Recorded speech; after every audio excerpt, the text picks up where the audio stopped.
Amelia, the new girl, faced torment from the school principal's son, Jake. Tired of his bullying, she confided in her wise mom, Maria. Unfazed, Maria devised a clever plan. When the police arrived, everyone was surprised to see this. The whole school was shaken up when suddenly multiple police officers came into the building. When Principal Stephen came out of his office, he angrily demanded an explanation.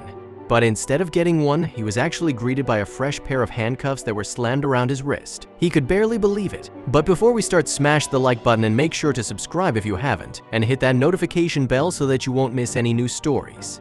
It had been this way from the very first day Amelia came to this new school. It was clear that Jake was the most popular kid in her class and immediately started to target the poor girl.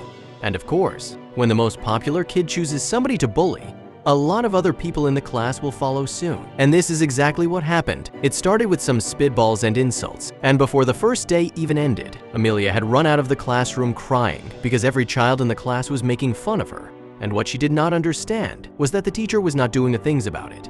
If her teacher was not going to help her, Amelia figured that her best shot was going to talk to the principal. When she walked into the office of the principal's office, the man was actually very concerned with her. The principal's name was Stephen, and he explained to Amelia that it was sadly not uncommon for new students to get bullied. "Look, young lady, I want to help you here, but there is nothing I can do when you insist on lying to me. Now who has been bullying you?"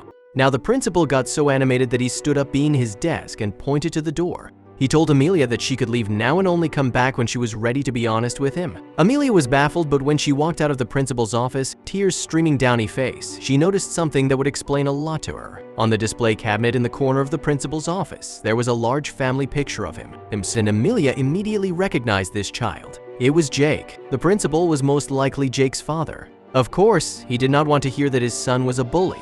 Feeling defeated, Amelia walked out of the school building, and on the way out she encounters her teacher. He started to apologize profusely to Amelia, telling her that she did not deserve this, but that he had no choice. Jake had always been like this. He had tried many times to stop this behavior, but every time he tried, Jake threatened to go to his father, the principal, and have him fired, and he could simply not lose his job as his family depended on him. Amelia stepped through the front door, her smile practiced. Her backpack seeming to carry more than just books, it was laden with the weight of the day's hidden trials. It was her mother. Angela greeted her with warm eyes full of questions.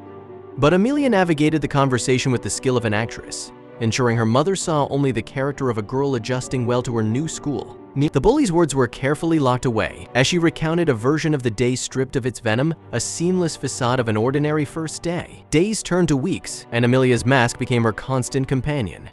But even steel will bend under persistent force, and the cracks are beginning to show. During dinner, the unraveling began. A seemingly innocuous question from her mother about her day acted like a pin pulling the thread of her composure. Her voice, trembling and tear-choked, narrated the day's torments, each word a broken barrier, each sentence a release of pent-up pain.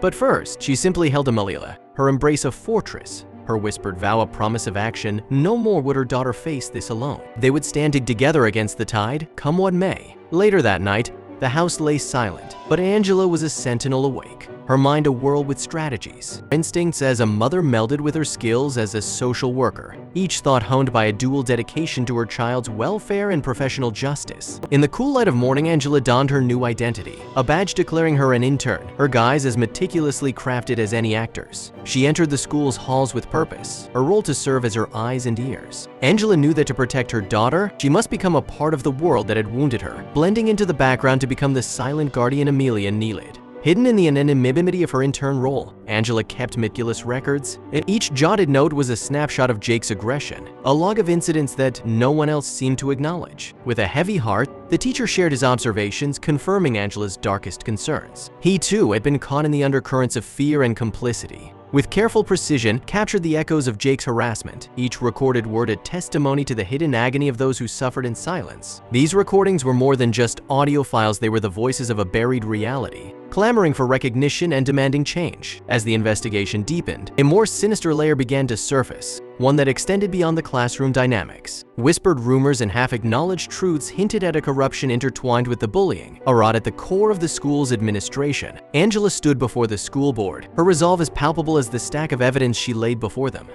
The recordings, The notes, the tearful testimonies all wove an undeniable story of systemic failure and personal anguish. The detectives moved through the halls, their inquiries discreet, their presence an unspoken promise that the veil of silence was being lifted and accountability was on the horizon.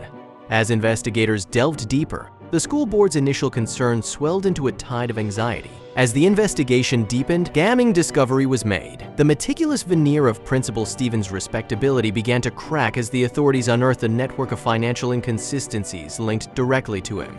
A trail of fraudulent transactions emerged, each one carefully concealed behind his trusted position. The reality of his deceit began to cast a dark shadow over the school's esteemed leadership. The halls of the school, once a bastion of learning and respect, became the backdrop for a scene of profound disgrace. In full view of the school, Principal Stevens was handcuffed. News of Principal Stevens' arrest sent shockwaves through the corridors of the school. Teachers and students alike felt the tremors of the event. The gavel of justice had fallen, and with the arrest of his father, Jake found himself thrust into an unforgiving spotlight. The charade was over, and Jake faced the stark reality of consequences for the very first time. In the wake of tumultuous events, the school board took a decisive step toward remediation. Jake was enrolled in a counseling program, a structured environment where he could confront his behavior under the guidance of professionals. As the dust settled, the school community began the arduous journey toward healing. Relief permeated the classrooms and hallways, a shared exhalation after holding a collective breath for too long. In the wake of Principal Stevens' departure, a new leader emerged, stepping into the void left by the scandal. The new principal brought with them not just credentials, but a vision for a future where safety and inclusion were paramount. The school's anti-bullying policies, once mere words on paper, were now fortified with the resolve of a community unwilling to revert to the past.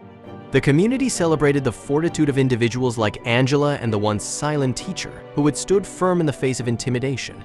The sight of Amelia's genuine smile, a rarity in months past, was a balm to the wounds inflicted by the ordeal they had endured.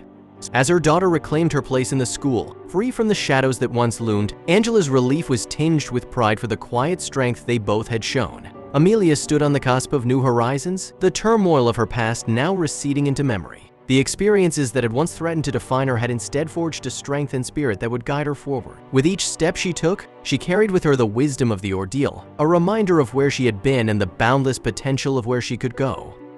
A new dawn broke over the institution, its hallways alight with the promise of a brighter tomorrow. It was a future crafted by the hands of those who had dared to demand better, a testament to the power of truth and the enduring hope for change.